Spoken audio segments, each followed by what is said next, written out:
Ya, assalamualaikum warahmatullahi wabarakatuh.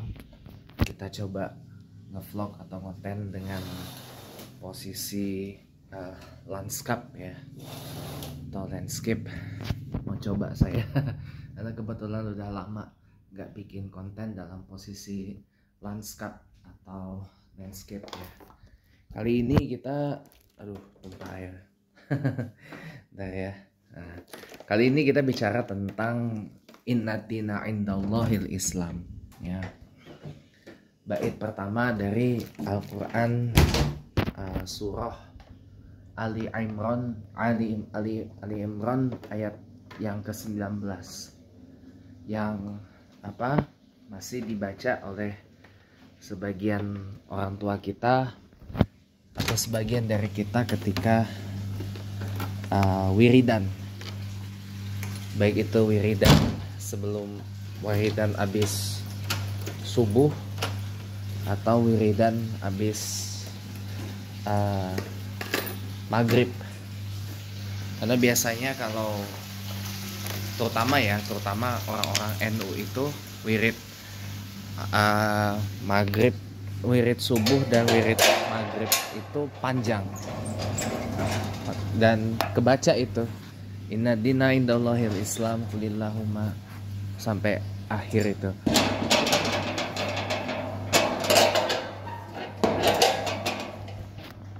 Sebelumnya saya mau cerita dulu tentang asbabun nuzulnya. Asbabun nuzul dari Quran surah Al-Imran ayat 19 itu kan sebenarnya adalah untuk melerai karena umat Nasrani atau umat Nasrani dan umat Yahudi itu saling mengklaim agama atau ajarannya itu atau dinnya itu adalah yang paling benar, alias yang mendapat validasi dari Allah. Tapi pada kenyataannya Allah mengatakan inna dina indallah bil Islam. Agama yang dibenarkan di sisi Allah, agama yang berada di sisi Allah atau agama yang divalidasi oleh Allah itu hanyalah Islam. Bukan inna dina indallahil nasarah, apalagi inna dina indallahil yahud.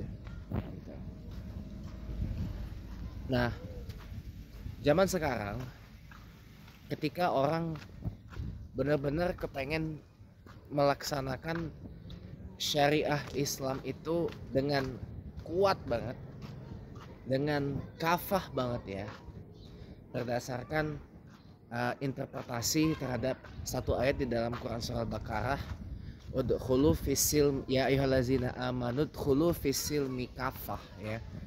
Wahai orang-orang yang beriman, tegakkanlah atau dirikanlah atau berislamlah kamu secara kafah ya. Kafah tuh kalau pengertian saya pribadi ya, pengertian saya pribadi, kafah itu artinya sungguh-sungguh, serius, all out, maksimal gitu loh. Ini pengertian saya tuh seperti itu. Anda mau mengartikan kafah dalam arti macam-macam ya silakan aja. Kalau di terjemahannya Kemenak itu, masuklah kamu ke dalam agama Islam secara menyeluruh, secara keseluruhan atau secara kafah gitu loh. Kalau saya menerjemahkannya atau saya mengartikannya atau menginterpretasikannya, ya kita berislam ya kudu serius, kudu maksimal, harus sungguh-sungguh gitu loh. Nah, akan tetapi ketika kita hendak melaksanakan ayat itu, seringkali kita menghadapi tantangan yang luar biasa di masyarakat, atau bahkan mungkin di keluarga sendiri pun begitu juga. Misalkan kamu tuh jangan sok-sokan Islami gitulah, kamu tuh jangan sok-sok agamis gitulah, dan masih banyak sentimen-sentimen yang bermunculan, apalagi di Indonesia.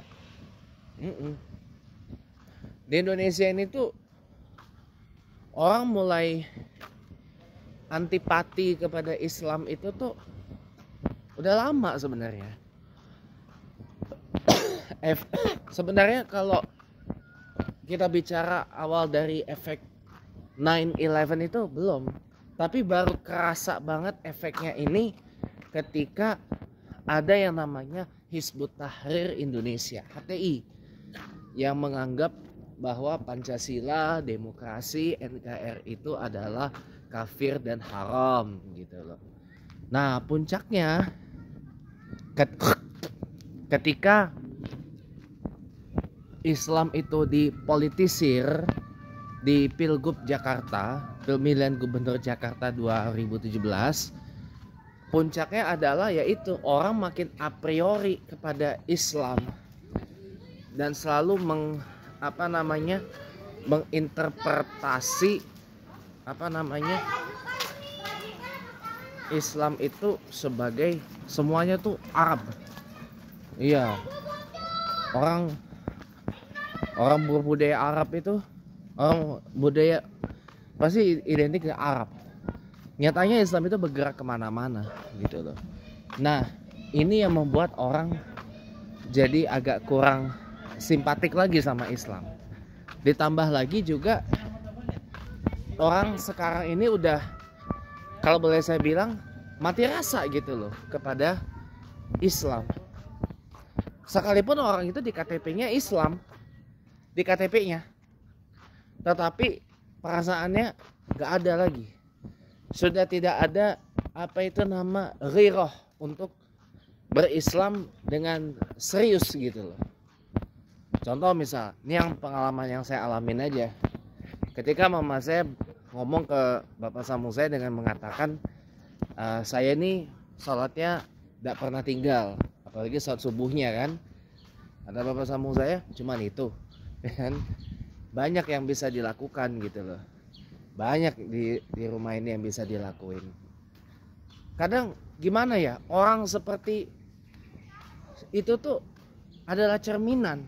Orang seperti bapak sambung saya itu adalah cerminan dari sebuah fenomena banyak orang tua muslim di Indonesia yang sudah mulai mati rasa gitu loh kepada agama Allah yang ini. Ya alasannya mungkin macam-macam gitu loh. Karena hal pertama tuh karena males. Kata teman saya di TikTok, Pak Darman ya, yang orang Bugis itu, orang tuh murtad dari Islam itu karena males sholat sebenarnya. Males sholat, males baca Quran. Sebenarnya orang bilang, oh Al-Quran tuh susah dibaca, saya ndak bisa baca Quran, saya buta huruf Arab ini. Akhirnya yang dibaca bukan huruf Arabnya, transliterasi Latinnya yang dibaca. Kan ini kan gimana gitu loh. Nah kata teman TikTok saya, Pak Darman, begitu. Orang murtad itu rata-rata ya karena, kata beliau, kata Pak Darman, ini menurut interpretasi beliau aja, karena orang itu males sholat dan males baca Quran gitu loh. Orang males sholat, males baca Quran. Akibatnya apa? Jalan keluarnya adalah murtad, keluar dari Islam. Lalu apa pandangan saya tentang murtad? Oke, saya duduk dulu ya. Lalu apa pandangan saya tentang orang yang murtad? Murtad itu sebenarnya pilihan ya.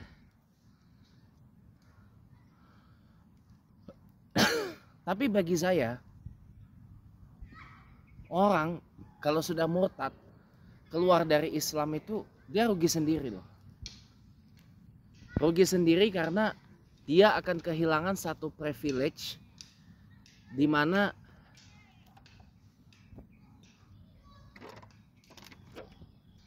dia pasti akan berpindah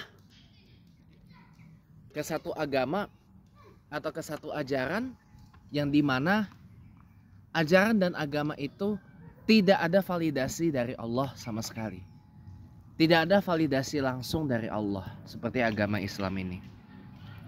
Itu pandangan saya tentang orang yang murtad. Saya tambahin aja pandangan dari Pak Darman, teman saya waktu saya masih ikut-ikut diskusi antara Islam dan Kristen di TikTok. Ya. Orang yang murtad itu orang yang malas sholat, malas baca Quran. Ya pokoknya pada intinya yang pertama tuh orang kalau sudah mati rasa kepada Islam tuh penyebab pertamanya adalah males. Ya males sholat, males baca Quran, males sholawat, males zikir, males berdoa gitu kan. Orang kalau sudah begitu, yang dia tuh akan dikuasai oleh syaitan. Nafsunya yang nomor satu. Oh saya ini orang yang paling powerful, orang yang paling hebat gitu kan. Oh saya bisa seperti ini karena usaha saya, karena kerja keras saya, karena tangan saya sendiri, keringat saya sendiri. Padahal sebenarnya kita begini juga karena izin Allah kan. Iya, saya bisa punya pandangan seperti itu ya karena izin Allah. Semua terjadi, semua hal di dunia ini terjadi itu atas izin dari Allah. Ya, bukan tidak terjadi atas izin dari Allah. Semua ini karena Allah punya maksud. Kenapa sesuatu itu bisa terjadi? Gitu loh.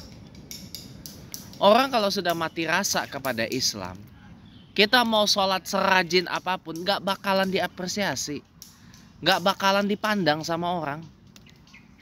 Orang akan memandang kita tuh dari duit. Orang akan memandang kita tuh dari hal-hal duniawinya.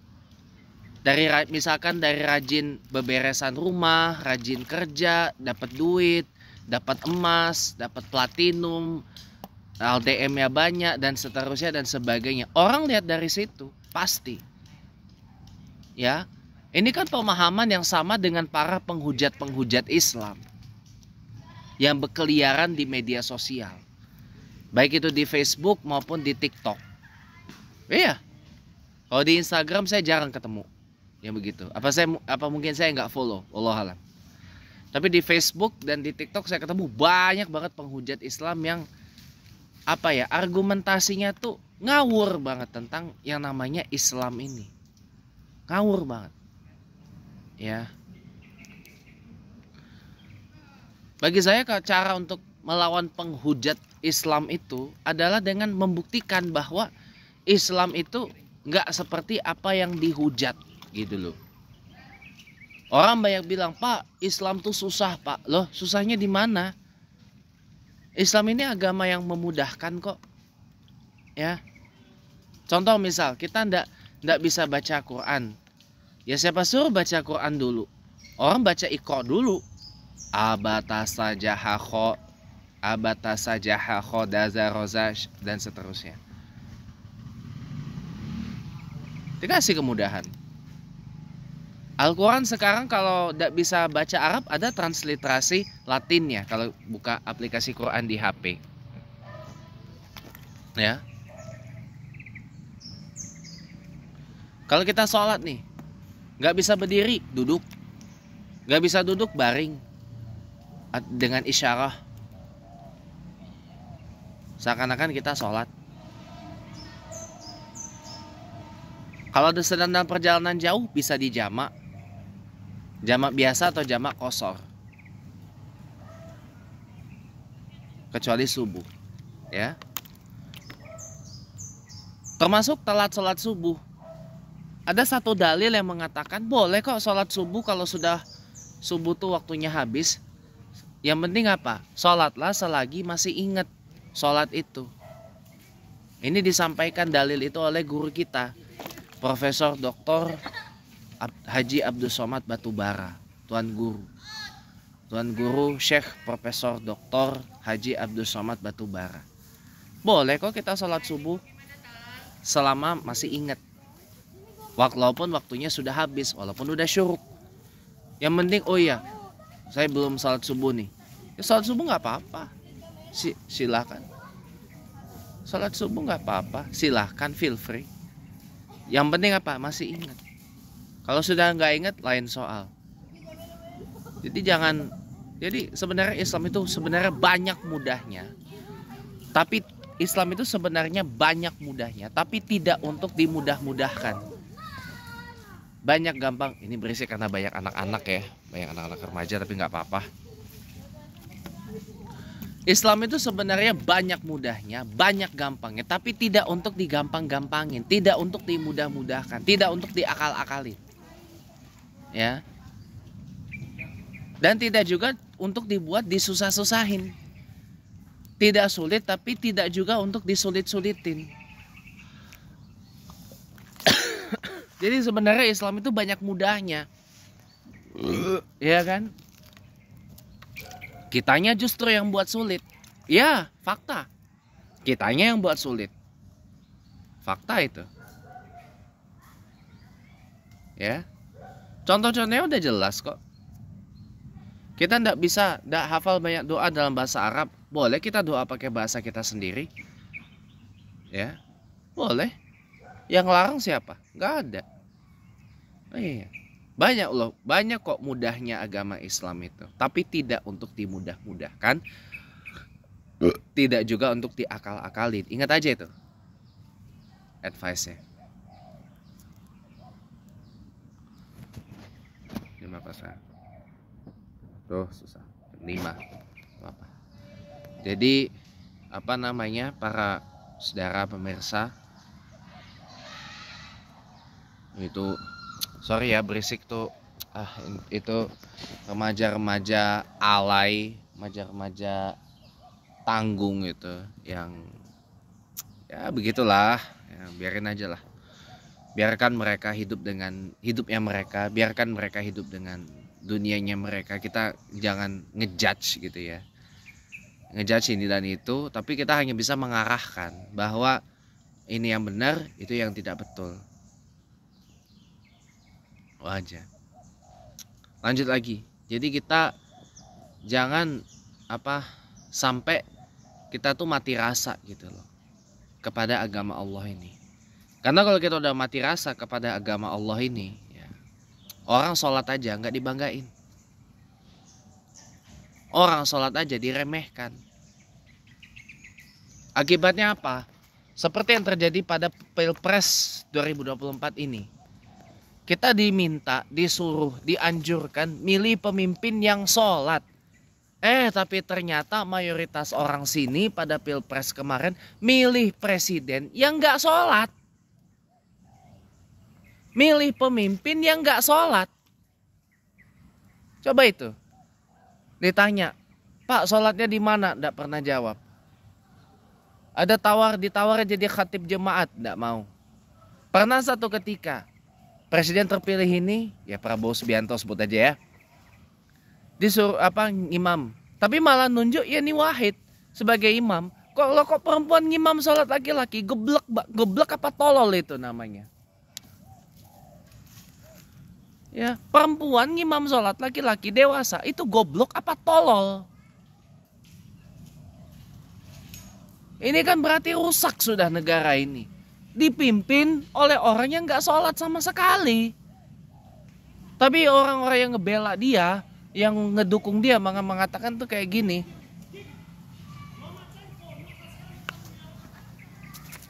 Aduh, saya takut anjingnya besar banget. Aduh, saya takut deh. Anjing besar banget lagi. Aduh, saya takut anjing besar banget. Anjing lepas itu.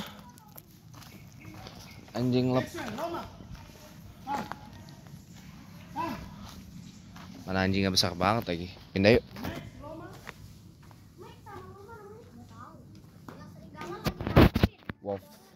Wolf dog gitu namanya. Itu anjing agak liar itu memang.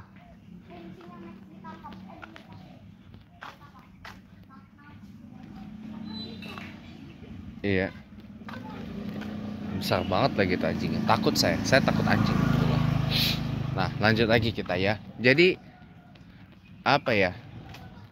Nah, untung tadi berhasil ditangkap tuh sama pemiliknya. Karena kalau enggak, waduh itu bisa gigit banyak orang. Takut saya. Benar-benar takut saya. Tapi gue manggil katanya dia kemarin bilang. Ya, lanjut lagi. Jadi apa namanya? Kok kita malah milih pemimpin yang nggak sholat sama sekali, yang baca Quran aja nggak bisa, yang nyebut Nabi Muhammad SAW aja nggak bisa. Orang akan mengatakan, oh iya Pak, itu jangan dilihat dari situ lah Pak, itu kan urusan dia sama Allah, urusan dia sama yang di atas gitu kan kita ndak ada yang tahu gitu kan. Lah bukan masalah apa-apanya, lah kita ini orang Islam kok pemikirannya kok pemikiran sekuler, ini goblok apa tolol apa bego gitu loh. Kalau bahasa kampung saya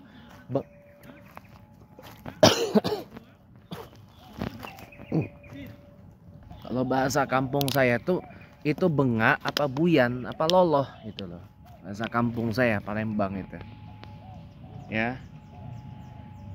Apa jangan-jangan tiga-tiganya, buyan, bengak atau loloh gitu loh.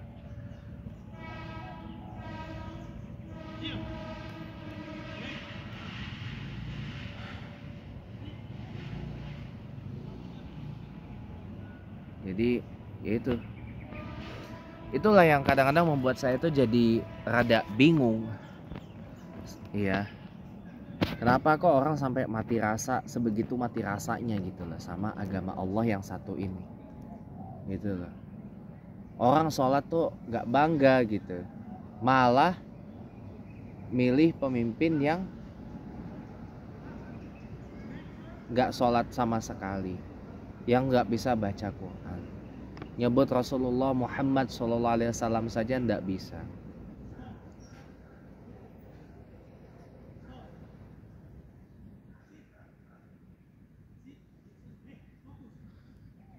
Itu yang membuat saya tuh jadi bingung ya dengan kondisi negara ini. Ya karena mayoritas orang Indonesia ini kan si miskin. 60% masyarakatnya berpendapatan per kapita rendah dan apa namanya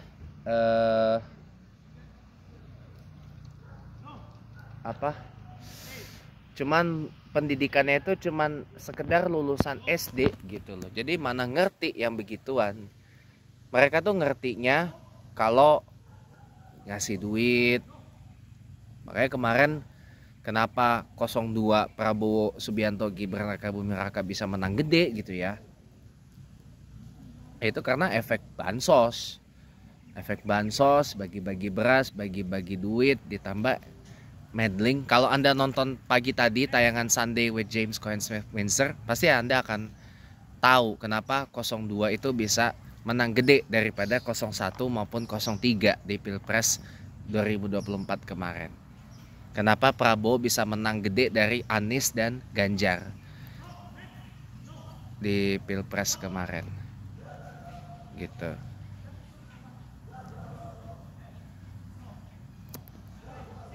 Saya bingung. Ya gimana ya, pemimpin itu mencerminkan bagaimana rakyatnya. Ya, Presiden Indonesia itu mencerminkan bagaimana rakyat Indonesianya. Saya jadi teringat khotbah Jumatnya Al Habib Hanif Al Atos ya, mantunya Habib Rizik Syihab di daerah sini, dekat sini lah di Jagakarsa ya, satu masjid daerah Jagakarsa gitu. Saya ingat banget. Itu mengatakan, lah boro-boro kita mau milih pemimpin yang soleh kalau rakyatnya nggak soleh. Lah boro-boro kita memilih pemimpin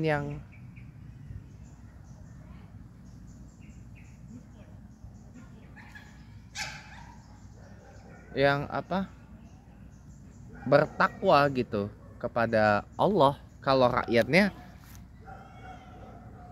nggak bertakwa gitu loh kepada Allah gitu. Jadi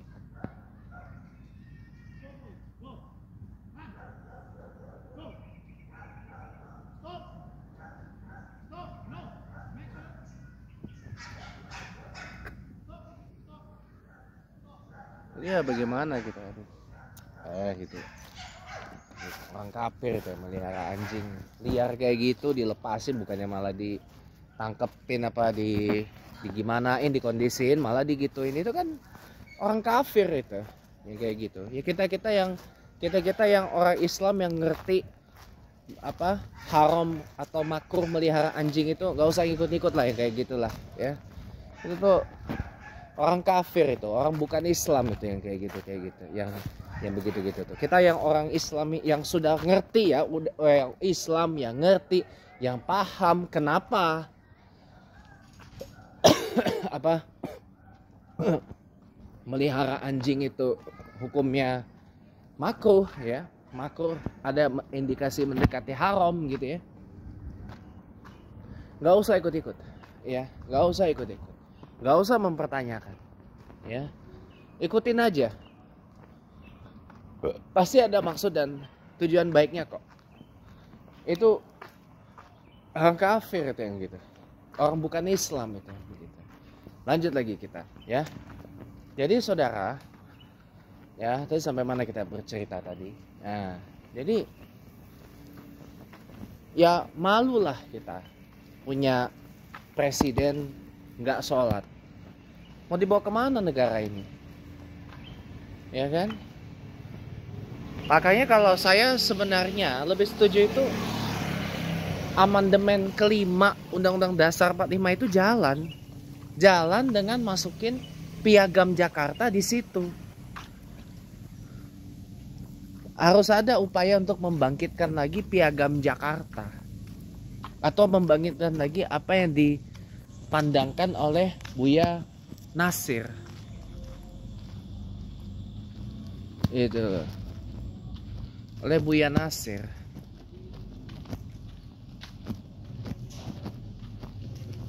Buya Muhammad Nasir tentang bernegara, berislam dalam bernegara. Ya, berislam dalam bernegara. Itu yang harus kita tahu. Ya. Supaya nggak ada lagi orang yang mati rasa gitu loh dengan agama Allah ini. Orang kalau sudah mati rasa dengan agama Allah, orang rajin sholat, anaknya rajin sholat, orang tua nggak bangga. Suaminya rajin sholat, istrinya nggak bangga. Istrinya rajin sholat, lakinya kagak bangga. Anaknya hafiz Quran, orang tuanya kagak bangga. Istrinya hafiz Quran, lakinya kagak bangga. Ya, lakinya hafiz Quran, bininya kagak bangga. Ya, itu kalau orang itu terjadi kalau orang udah mati rasa dengan agama Allah ini. Anaknya ahli sholat, orang tuanya kagak bangga. Lakinya ahli sholat, bininya malah kagak bangga. Bininya ahli silaturahmi, lakinya kagak bangga. Ini begitu terus kalau orang udah mati rasa kepada agama Allah yang ini. Makanya jangan mati rasa gitu loh dengan agama Allah ini. Kenapa? Karena kalau kita mati rasa dengan agama Allah, dengan agama Islam ini, ya rugi dong. Masa iya mau sih kita mengikut ajaran yang sama sekali tidak divalidasi dan tidak dibenarkan oleh Allah? Coba renungin lagi deh. Inna dina indallahil Islam. Itu. Inna dina indallahil Islam itu. Ya. Agama yang berada di sisi Allah, agama yang dibenarkan oleh Allah, itu hanyalah agama Islam. Gak ada lagi agama yang divalidasi oleh Allah selain dari agama Islam ini. Gitu loh. Makanya kita jangan sesekali mati rasa dengan agama Allah ini. Rugi teman-teman, rugi. Makanya oke, iklan dulu, ada kereta. Oke, kita lanjut. Terakhir ya. Pokoknya dari saya tuh begini aja deh ya. Kalau orang itu berislam, dia sudah pasti berkemanusiaan. Ya. Karena di dalam Islam itu ada banyak banget ayat-ayat Quran dan konsep-konsep tentang dan konsep-konsep tentang kemanusiaan itu semua ada di Al-Quran. bahkan dicontohkan oleh Nabi Muhammad SAW beserta para sahabatnya. Kalau orang berislam pasti dia akan bertoleransi, pasti. Kenapa? Ada banyak ayat-ayat Al-Quran tentang toleransi. Salah satunya apa? Al-Baqarah ayat 256 bait awal. La ikraha fiddin. Tidak boleh ada paksa memaksa dalam beragama. Ini kan sudah cukup toleran banget ayat ini. Ya. Orang kadang-kadang banyak, oh kamu ikut sunnah lah, pakaianmu ikut sunnah, penampilanmu ikut sunnah, ya, dan seterusnya dan seterusnya. Ini biasanya jemaah tabligh nih. Ya kalau modelan kayak saya yang nyamannya nggak berjenggot, yang nyamannya pakaiannya berisbal, yang nyamannya pakaiannya biasa aja kayak begini, ya, lama saya harus dipaksa ngikut setelan orang-orang tablighi yang dari Pakistan, yang berjenggot, yang bercingkrang, yang kayak gitu. Kan nggak boleh seperti itu. Itu sudah sangat toleran kok. Sudah sangat amat toleran. Makanya betul kata Al-Habib Ahmad Al-Habsyi Palembang, jangan pernah mengajarkan orang Islam itu bertoleransi. Karena kalau orang berislam pasti dia bertoleransi. Orang berislam sudah pasti dia berkemanusiaan. Orang berislam sudah pasti dia berpancasila. Sudah pasti dia berbineka tunggal ika. Sudah pasti dia berindonesia dengan benar. Kenapa? Di Al-Quran ada semua ayat-ayatnya tentang itu. Di beberapa hadis hasan dan sahih itu dicontohkan oleh Nabi Muhammad dan sahabat-sahabatnya tentang toleransi, penghormatan pada tanah air, dan seterusnya dan seterusnya. Banyak itu sudah. Jadi tidak perlu diajari lagi. Ya, termasuk Islam, orang berislam sudah pasti dia akan menjunjung tinggi yang namanya hak asasi manusia. Loh Pak, Islam tidak boleh Pak menikah, berhubungan sesama jenis. Ya memang tidak boleh. Apa itu tapi melanggar HAM? Kata siapa melanggar HAM? Ya, atas siapa melanggar HAM? Justru Islam itu mencegah terjadinya itu karena supaya ada keturunan yang melanjutkan amaliyah kita. Gitu loh. Jadi ada semua di Islam itu. Jadi Islam itu menurut saya adalah sebuah agama yang sangat amat paripurna. Sudah ultimate semua. Gak ada lagi yang perlu diperdebatkan. Gak ada lagi yang perlu dihujat-hujat. Sudah paripurna semua kok. Percaya sama saya. Sudah paripurna semua. Apalagi yang tidak paripurna dalam Islam itu. Tinggal bagaimana kita jalaninnya aja. Mau jalanin bener apa? Mau ngejalanin nggak bener. Tinggal kitanya aja yang ngejalanin. Maka kalau orang berislam sudah pasti dia akan bangga dengan keislamannya. Orang berislam sudah pasti dia akan mengutamakan orang yang bangga akan sholatnya, bangga akan akhlakul karimahnya, bangga akan lisannya, bangga akan teladannya, bangga akan orang itu bisa baca Quran, bahkan orang hafal Quran, orang muliakan Quran, pasti bangga. Itu kalau orang berislam benar-benar itu. Jadi jangan ada mati rasa kepada Islam gitu loh. Pak, kita masih hidup di dunia Pak, jangan ngomongin akhirat terus Pak. Loh, ada konsepnya dalam Islam, bagaimana kita bisa bahagia dan sukses di dunia. Ada cara semua. Islam mengajarkan dunia seperlunya, dunia sebutuhnya. Tuh, sekarang saya tinggalkan dengan satu pertanyaan. Anda mau hidup kaya raya, banyak harta, Anda punya tahta, tapi you sakit-sakitan. Tiap hari ke rumah sakit, tiap hari minum obat dan end up baring di ranjang rumah sakit. Atau hidup seperlunya, atau hidup secukupnya, tapi sehat, masih bisa kita sholat ke masjid, masih bisa kita baca Quran, masih bisa kita sholawat, masih bisa kita silaturahim. Mau pilih mana? Tinggal pilih aja salah satu, nggak ada pilihan lain. Oke, sekian. Wallahul muwaffiq ila aqwamit thoriq. Assalamualaikum warahmatullahi wabarakatuh.